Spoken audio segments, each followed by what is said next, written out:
Ladies and gentlemen, welcome to the Hyperconscious Podcast. Alan, what is hyperconscious? Once you understand why something is the way that it is, now you have the power to change it. Great conversations with great people and great questions are the keys to the kingdom of unlocking your consciousness. Every single action that you do starts as a thought. When you control the way you think, you will control the way you act, and you will control the way you live. That is hyperconscious. Ladies and gentlemen, the Hyperconscious Podcast is proudly sponsored by our friend and mentor, David Meltzer of the Playbook Podcast. He was kind enough to join us on episode 144 and 135. Folks, it has become Kevin and I's mission in life to help you realize that the life of your dreams is right on the other side of you becoming the greatest version of yourself. Let us help you do that. I rarely do these things twice in such a short amount of time, but you guys impress me. I believe in people that provide value and of our service. You two guys are on your way to huge fulfillment, purpose, and profitability, and I'm looking forward to helping you both. We appreciate that more than you know.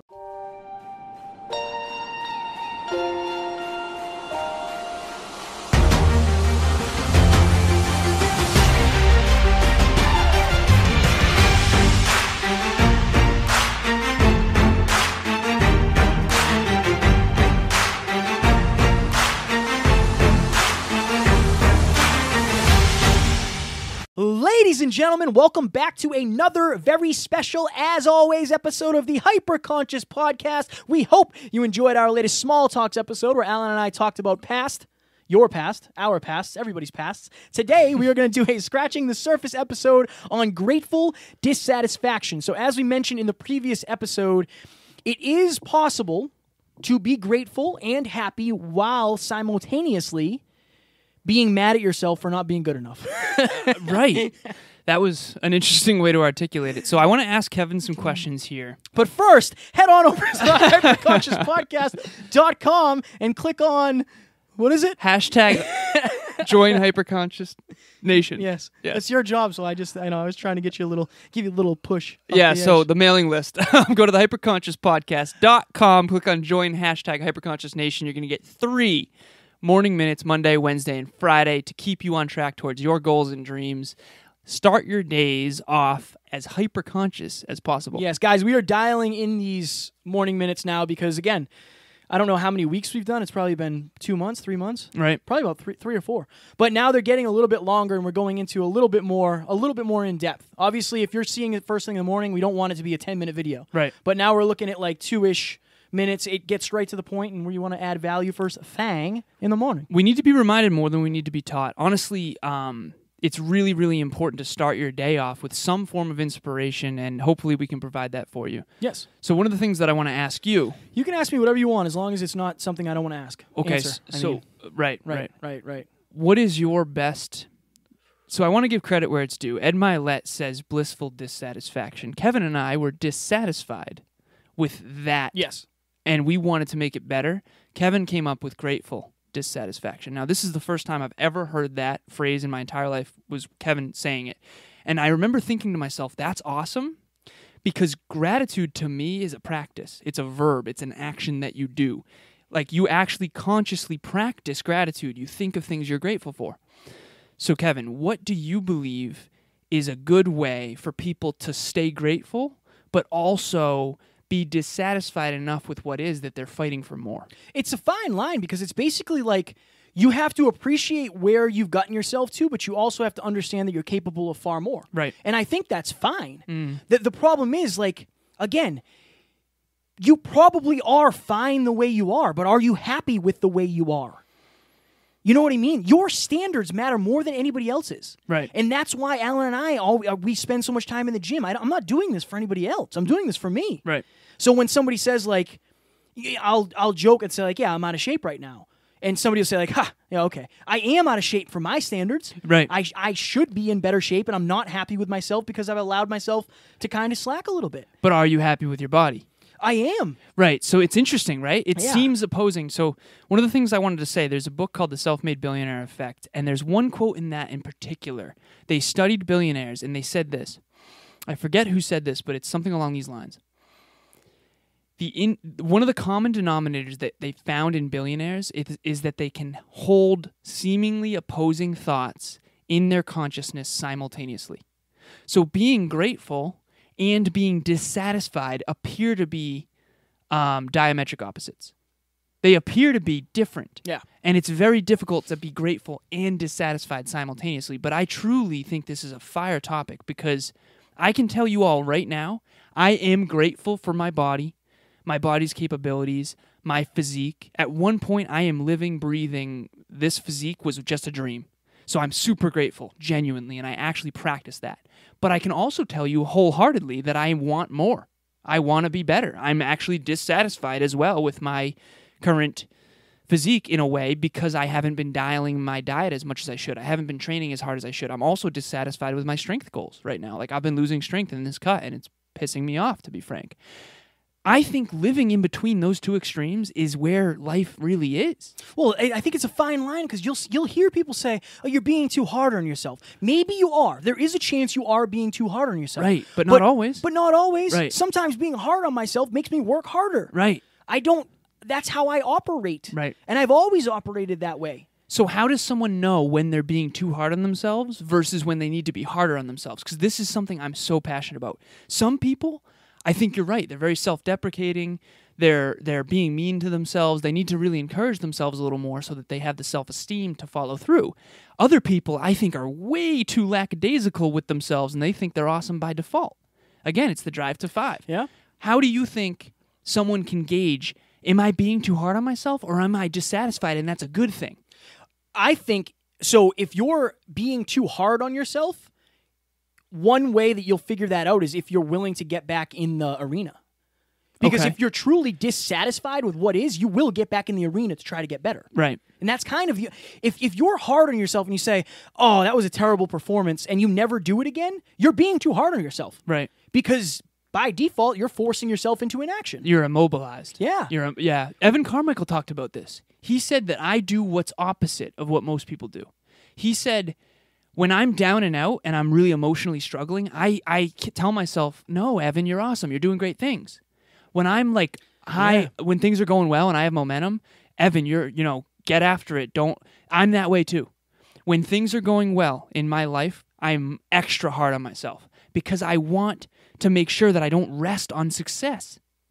When I'm down and out and I'm emotional and I'm really not feeling good about myself and I have really low self-esteem, I really try to build myself up and focus on what I am grateful for and what I am good at. And I think that's the thing that people miss. Knowing when to be hard on yourself versus when to build yourself up and butter yourself up. I think a good question to ask yourself is, are you grateful for what is? Yes or no? Okay, if you answered yes, cool. Would you be okay if nothing ever changed from here? Right.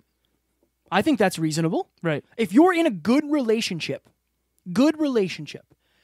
you can be gratefully dissatisfied that maybe you're grateful for the relationship, but maybe you're dissatisfied that your communication isn't as good as it should be. Right. That's the only way it's going to be, because that's kind of the thing, right? If you're happy with what is, you have no reason to change it. Yeah, it's the pursuit. And here's really the thing. is. Let's get back. Let's go to the needs. Okay, you've got certainty, you've got uncertainty, significance, you've got love and connection, you've got growth and contribution.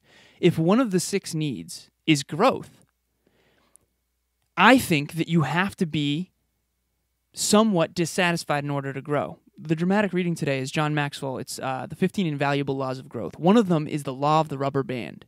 You have to have tension between where you are and where you want to be in order to maximize growth. You and I leverage that every day. We are happy with this podcast right now. We're so pumped about this. Super grateful for the listeners, super grateful for everything. But we're also dissatisfied with it to the point where we want to get better. Yeah, every time. Every time, no matter what. Yeah. So it's the hardest thing to articulate. How about this? Okay, let's be real. Okay. So now we're doing 4 episodes a week. Right. Right? At one point, we were doing 1. Yes. It wasn't good enough. We need to do more. If we want to be prolific podcasters, we need to be doing them at least twice a week. Right. Okay, twice a week wasn't enough. We were grateful for the fact that we had leveled up to the ability to do 2 a week. And we said, you know what? We got to do 3 a week, man. We got to do 3 a week. We're capable. Evan Carmichael challenged us. Evan on episode, what was it, 99? Yep. I believe. 96, I believe. 96. 96. Ever since then, we've been doing 3. And then we said, you know what, man? After we talked to Mark Metry, another one of our mentors, we have to do 4. We have to do 4. Right. 4 will become 5, I can guarantee. Right. Because I'm already thinking about it. Right. I'm already thinking about it. But, okay, so if you heard the new intro, and we mentioned this in the last episode, Alan and I are now being mentored by Dave Meltzer for this podcast. He's now 100%. sponsoring this podcast. Yes. Why did that happen? Because we were gratefully dissatisfied with the fact that we wanted to get better and we wanted to get around people that are better. We have a weekly mastermind with Mark Metry where we talk about podcasting and speaking and personal development. Right. And then we show him our exercises in the gym. If the fact that we had 3 episodes a week was enough, Right. we never would have got around Mark Metry. We never would have learned about, you know what, we should do 4. We never would have learned about the behind the scenes of the things he knows. We never would have been able to teach fitness to him. Yeah. If we were okay with the trajectory of the podcast, we wouldn't be doing what we're doing with Dave. I think if you have no level of dissatisfaction, you're never going to meet your potential. I'm sweating. I know it's hot. It's hot in here. It's because I'm fired up. Is there a way to maximize your potential and not have at least some level? If you're totally, picture this for a second. If you're 110% okay with what is, why would you be going out of your way to make it better? There's no necessity. I think happiness, I truly don't like, I've said this before, the listeners will probably recognize this. I do not believe you should do what makes you happy. I believe you should do what makes you great. Why? Because what makes you great will make you happy. But what is pleasurable in the moment is most likely not what's going to make you great. What's going to make you great is uncomfortable, and it sucks a lot of the time. And this is something that I want to bring to the world, but you're going to come out on the other side better. And without some level of dissatisfaction with what is, there's no reason why you would... I'll never forget when my fitness coach said this. If you're totally okay with where you are right now, 100% okay with it, why would you keep walking forward? Yeah. Now, if you're so dissatisfied with what is right now, you may be sprinting forward, but never happy. Okay? You've got the destination, you've got the journey. Enjoy the journey, enjoy the climb, but make sure you don't just rest on level 1. You got to want to experience level 2, level 3, level 4, level 5, and keep going, whatever those levels are for you. What if you don't have belief? Because I think that's kind of the thing. I think if you were climbing a mountain and you made it up and you struggled a couple times, you felt like, I could have lost my footing there and fell down this mountain, and you find a nice flat landing. Yeah. And it seems comfortable, it seems safe, and you don't think you can make it to the next level, you're going to stay. So how do you get the belief? And again, maybe I'm asking the wrong person because I know you kind of always had the belief. Right. But okay, let's ask you that then. Damn it. Because I think that's something that I've always had. I literally very rarely question whether or not I can do something. I know. Alan and I were driving home from Boca Raton, Florida to Jacksonville, Florida. I love this story. And I said to Alan, imagine, and again, we were both super fried. It had been like a 10 or 12 hour day, and we still had 5 hours of driving. And you almost got deaded. I almost got deaded that day. By the sled challenge. By the sled challenge, yeah. It almost took me. And I said to Alan, imagine if we did all this for nothing, and I laughed. And he looked at me and said, Kevin, I've never thought about that once. I was like, dude, you're not a normal human being. Because I think everybody has doubts at certain points. I know I do. I don't nearly as much, but I did. Interesting. It's weird because I don't want to make this about me. I think I've had doubts about whether or not what I'm doing to get there is the wrong thing. But I've never, ever had a doubt whether or not I'd get there. Well, it's because I think your association with failure is so strong that you realize that failure is... Oh, it's my favorite. It's feedback, and it just tells you what not to do. I think that is one of the biggest keys to your success. Thank you, man. Absolutely. That's something I've adopted, man. Oh, no one will outfail me. I know. I really live by that shit. I do too. Oh. But going back to belief... Right. I think you have to start small. I genuinely do. The first time... Right. I podcasted. I didn't think I was a podcaster. I podcasted with you and Andrew Copeland. Shout out to Cope Daddy. Right. And I realized, shit. Oh, wait. There's something to this. I actually really enjoyed that. Yeah. That was the happiest I've been in a long time. I was still working the job I didn't like. 2 days later, I had all the gear I needed for a podcast. That's because you're a savage. But take action. But you I take wasn't. action. I wasn't a savage because I did 5 episodes or 6 episodes, and then I almost ended up a statistic like a lot of other people did. After the Justin rough, Wren. Yeah, Justin Wren was your first. Okay, so that's a good story because when you said climbing the mountain and you got really knocked down, I fell down the mountain. right? I fell down the mountain. Okay, so some people that get there, right? They do 6 YouTube videos, but they never do a 7th because their 6th one, their mom's friend said it sucked, right? Yeah. Okay, so what do you do? What did you do? Let's reverse engineer what you did. I think at the time I had people around me who, again, you were around me, Matt was around me. I had people around me who made me believe in myself. I firmly believe that is one of the most important things. Right. I don't necessarily think you can manufacture belief. There's a bug flying around here. On your mic. That's him right there? Yep. Saw, dude. See you later. I don't think you can manufacture belief. You know what people say, like, fake it till you make it? Yeah, I hate that saying. Fake it till you make it is great until you don't make it. That and saying then sucks. Then you realize, like, uh-oh, now what do I do? Right. I think you have to get around people who believe in themselves because they will naturally believe in you. Just the same way as if you get around somebody who has a screw the world mentality, they're going to put that on you as well. Yeah, if you lay down with dogs, you'll come up with fleas, period.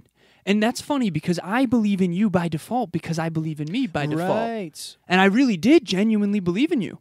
And think of it this way. I didn't believe in myself by default, but I believed in you by default. So if I can believe in you, I by default have to be able to believe in myself. Right. And I remember asking one of my friends that. I remember asking him, listen, I know you don't want to be a billionaire. I know you don't need to be, or even a millionaire. But, like, I know that I want to be a millionaire. And, again, it's not about the money. We don't have to get into that. The point is, how come, I remember asking him, why do I believe that I can be a millionaire, but you don't believe you can be? He's like, well, you have degrees and stuff. I'm like, okay, even if I didn't have my degrees, you could take them right now. I still, without question, will do that. And what's different between you and me? And he's like, oh, well, he started naming circumstances. What else did he say? Oh, well, you're more motivated than me, or something like that. It's like, yeah, but why? Why am I more motivated than you? You can do it. I have no doubt that if you really wanted to be a millionaire, you could do it. Other people have done it. Yeah. You're smart. You're a savage in the gym. Like, it's just fascinating to me that be very careful about what, if you believe in someone else's potential, if you believe in Kevin, if you believe in me, start asking yourself, why do I believe in them and not myself? Because there's no qualities that we have that you can't also develop. Also, you're seeing a polished version of me. I was nothing like this when I started this journey. Right. Not even close. Go back and listen to episode 1. Yeah. Go back and watch my first YouTube video, The Real Life Superheroes. I was such a little kid compared to now. Or when's the first episode we did as what was it? Hyperconscious meets Conversations Change Lives podcast. 17, 18. Think of the difference between that. That was 150 episodes ago. Right. Just think of the difference, and that's only, it's time. That's the compound effect. It's the reps. We've put in a lot of reps, and again, we're nowhere near where we want to be. Right. We are grateful for what is. We're grateful for the fact that we have this new camera, right. and we have these new headphones, and we have new gear, and we have a new whiteboard for our courses, and we're doing speeches, and we both have one-on-one clients, and we have a website, and we have all this stuff. Right. We're very unbelievably grateful for that. But if you want to be the best in the world at something, right. you can never stop getting better. Period. Because everybody else is getting better too. Right. And the world is innovating. Yeah. So on one extreme, you have someone who's 100% grateful for what is, totally loves where they are so much that they're no longer moving forward. Okay, that's one extreme. The other extreme is someone who's sprinting, all-out sprint, never stops and smells the roses, always dissatisfied, probably a little bit mean and frustrated all the time. Those are the two extremes. I want you to dance between those two extremes. Figure out where you want to fall in the balance between those two extremes. On one side, you've got Buddha. On the other side, you've got a really mean version of someone who just hates, where they are so much that you need to be in between those two extremes. I think so. For the listeners, for the viewers, our camera shuts off at a half hour for now until we buy some new equipment. Mm. So I want to make sure you do your dramatic reading so we have time to kind of talk about it after. Yeah. Right now we're at 18:30. So we want to be out of here 27. Okay. 28 minutes. I'll keep us on because that's what I do. The logistics master. Yeah, it's something. Okay, so this is John Maxwell's book, The 15 Invaluable Laws of Growth. If you've been listening to the last few episodes, this is a book that's really changed my life. that I'm rereading that I read several years ago, and Kevin's actually been reading it as well. I already read it. You already read it? Yeah, and that is also on the website. So if you go and purchase that through the website, it'll bring you to Amazon. We are Amazon affiliates. It will not cost you any more, but we will get a percentage, and it will help keep this train a-rolling. Absolutely, and we are super grateful for you. Yes, and not at all dissatisfied. We love you guys. Exactly. All right, so here we go. And again, the law of the rubber band. Actually, this is, believe it or not, the law of trade-offs, which we just did We did just do an episode episode on trade-offs. that's actually going to be coming out Monday. yeah, after So this one. next, Yeah, so it's yeah. it's a whole thing. Yeah, okay. it's going to be coming out Monday. Keep an You eye guys out haven't for heard trade-offs. it. All right, here we go. One of the toughest personal changes I went through came in 1978. At that time, I found myself at an intersection in life. I realized that my ability to help people as a speaker was very limited. I could only touch the lives of as many people as I spoke to in person. That's when I decided that I wanted to write books. The problem was that I had never written a book and didn't know how to do it. I realized I would have to trade much time and effort to try to become an author, but I was willing to give it a try. I spent dozens of hours interviewing writers, taking classes, attending conferences, and listening to tapes. I spent hundreds of hours writing and revising what I'd written. The process took me a year, and all I had to show for it was a small 100-page manuscript. It was rejected by publishers, and there were several times when I asked myself, is all of this effort really worth it? In the end, it did pay off. I was able to publish my first book, Think on These Things. Did I reach my potential writing that book? No. But it put me on the road to reaching my potential because I grew, and completing one book made it possible for me to keep writing, learning, and improving. Today, I've written more than 70 books that have sold more than 21 million copies, but I never would have sold even one book if I hadn't been willing to make the difficult changes necessary to become a writer. And I would never have reached most of the people that I've had the opportunity now to help. If John Maxwell was satisfied not being an author and only being a speaker, you and I's lives would not be the same. I would never have picked up this book. Potentially, it's unbelievable what the ripple effect of one tiny decision can be. So if you're out there right now and you're happy with what you're doing, that's great. But you can do more. You're capable of more. Really fuel that flame of dissatisfaction and use it to get better. I think it's a fine line. I think get around people who know your true potential. Right. Because oftentimes we don't have a very good, feel on what we're actually capable of. Right. Because we're basing it. This is something I've said before. Like when you talk to, say, I was going to. Let me think of something. Say I was just going to do something, anything. You might have more belief than I do in myself because I know my past lessons, experiences, failures, and Right. you don't. You only see what is. And that's what I mean. That's for the listeners, for the viewers. If you're watching this, I was not always the person I am. In fact, for the great percentage of my life, I wasn't. Right. In the grand scheme of things, for 90% of my life, I don't know, let's be real. I don't know if that percentage is correct, but it's high. It's at least 80. Right, so whatever 2 years is out of 26. Yeah, so what's 2 years out of 30? You're 29 now? You're 30 now? Let's just figure 30. What's 2 out of 30? Oh, dude. 10% would be 3. It's like So you're like looking at like 8%. Yeah, 7. 80-ish. Whatever. It's a percentage. Oh, yeah. So 93%. Sorry. Perfect. It's in the 90%. Yeah. So imagine that. You guys only know me as this person that I've only been for 7% of my life. Right. And through that 7%, the podcast has happened. Mm-hmm. One-on-one coaching, the website, the speeches that are going to be happening. That's the thing. If you based my potential off of where I was 2 years ago, you might not have any belief in me like I didn't. Right. Who knows? Right. But Alan believed in me. Oh, yeah. Matt believed in me. Right. So certain people saw it. If you get around people and they can recognize your potential, that might help you because they might light a fire under your ass to really motivate you. And you'll realize I haven't been happy with my effort. I haven't been happy with my results. I haven't been happy with my mindset or my outcomes. And then you can realize, you know what? I can do better than this. Right. And that's grateful dissatisfaction. Folks, are you really going to regret trying more stuff? Are you really going to look back and regret I really wish I hadn't given my all. I really wish I hadn't faced those fears. No chance. One of the things I want to say super fast, Quickly. and then we'll go. Kevin, you mentioned how you were basing your potential off your past Yes. and your past failures. Yes. Here's the problem. We remember failures more than we remember successes. Why? Yes. Because they hurt more. Okay? If you and I talk about September 11th, 2001, we can remember exactly where we were when that happened. Mm-hmm. Why? Because it was painful.